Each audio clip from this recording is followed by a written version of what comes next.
Hello food lovers, welcome to our channel. నేను మీ రాణి Erramsetti. Friends, 1 cup Bombay రవ్వతో చాలా టేస్టీగా లడ్డు అనేది చేసి చూపించబోతున్నానండి. చాలా సింపుల్ ప్రాసెస్తో, తక్కువ ఇంగ్రీడియంట్స్తోని ఈ ప్రాసెస్ అంతా మనం కంప్లీట్ చేసుకోవచ్చు. స్వీట్ రెసిపీ అనేది కంప్లీట్ చేసి ఫ్యామిలీకి సర్వ్ చేయొచ్చండి. చాలా టేస్టీగా ఉంటుంది. 10 నిమిషాల్లో ఈ లడ్డు అనేది మనం ప్రిపేర్ చేసి ఫ్యామిలీకి సర్వ్ చేయొచ్చండి. ఆ ప్రాసెస్ అంతా నేను మీకు చూపిస్తాను. వీడియోని మధ్యలో స్కిప్ చేయకుండా ఫస్ట్ నుంచి లాస్ట్ వరకు చూడండి. ఇంకా ప్రాసెస్ స్టార్ట్ చేద్దాం. 1 కప్పు బొంబాయి రవ్వ తీసుకోండి. సూజీ రవ్వ, ఉప్మా రవ్వ అంటాం కదా, ఆ రవ్వ తీసుకోండి.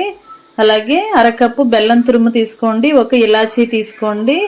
బెల్లం తురుము అనేది స్వీట్ ఎక్కువగా ఇష్టపడేవారు 1/4 కప్పు అయినా తీసుకోవచ్చండి. నేను 1/2 కప్పు చూపించాను. 1 కప్పు రవ్వకి 1/2 కప్పు బెల్లం చూపించాను కదా, మీరు కొంచెం ఎక్కువగా వేసుకున్నా పర్లేదండి.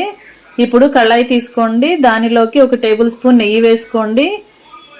మనం కొలుచుకుని పక్కన పెట్టుకున్న రవ్వను అలా నెయ్యిలో వేసేసుకుని బాగా ఫ్రై చేసుకుందాం. పచ్చివాసన పోయే వరకు ఫ్రై చేసుకుందాం. ఫ్లేమ్ని సిమ్లో పెట్టుకోండి.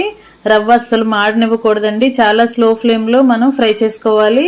ఫ్రై అయ్యే కొద్దీ దానిలో ఉన్న పచ్చిదనం అంతా పోయి మంచి సువాసన వస్తుంది, కమ్మటి వాసన వస్తుందండి. అప్పటి వరకు ఫ్రై చేసుకుని అదంతా ప్లేట్లోకి పెట్టేసుకోవాలి. ఇప్పుడు అదే కళాయిలోకి 1/2 కప్పు బెల్లాన్ని పెట్టుకున్నాం కదా తురుముకుని, ఆ బెల్లాన్ని అలా వేసుకుని 1/2 కప్పు వాటర్ పోసుకోండి. బెల్లం బాగా కరిగించుకోండి. ఇలా బాగా కరిగి చిక్కగా వస్తుంది కదా పాకం అనేది. మరి ఎక్కువగా స్టిక్కీగా రావక్కర్లేదండి. పాకం అనేది కొంచెం పలచగా ఉన్నా సరిపోతుంది. మొత్తం కరిగిన తర్వాత కొంచెంగా చిక్కపడితే వెంటనే ఇలాచీ పౌడర్ వేసుకుని 1 టేబుల్ స్పూన్ నెయ్యి వేసుకోండి.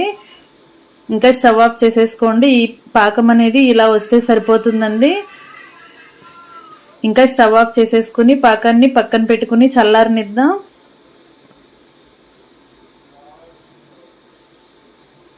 ఇప్పుడు మనం నేతిలో ఫ్రై చేసుకున్న బొంబాయి రవ్వ ఉంది కదా, అది బాగా చల్లారిన తర్వాత మిక్సీ జార్లో వేసుకుని మూత పెట్టుకుని మెత్తగా పౌడర్ లాగా గ్రైండ్ చేసుకుందాం.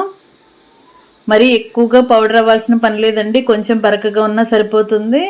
ఇలా బాగా గ్రైండ్ అయింది కదా, ఇప్పుడు బెల్లం సిరప్ తీసుకుని మనం గ్రైండ్ చేసుకున్న బొంబాయి రవ్వ పౌడర్ని అలా బెల్లంలో వేసేసుకుందాం.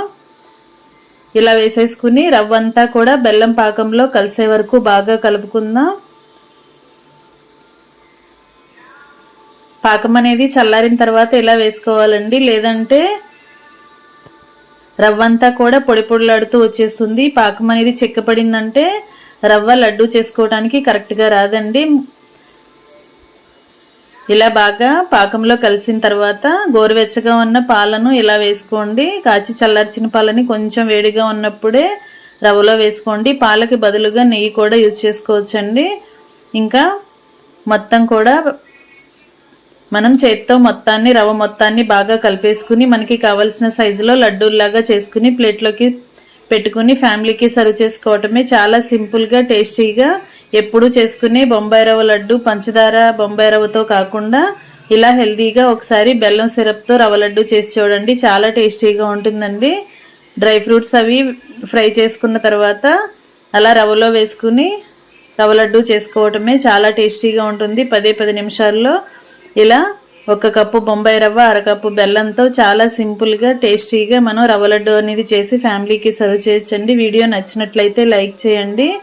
అలాగే మీ ఫ్రెండ్స్కి ఫ్యామిలీ మెంబర్స్కి రెసిపీ షేర్ చేయండి. అలాగే నా ఛానల్ని ఫస్ట్ టైం వాచ్ చేస్తున్న వారైతే రన్ అవుతున్న వీడియో కింద రెడ్ కలర్ ఆప్షన్ టచ్ చేసి ALL ఆల్ అని బెల్ ఐకాన్ని కూడా యాక్టివేట్ చేసి నా ఛానల్ని సబ్స్క్రైబ్ చేసుకోండి.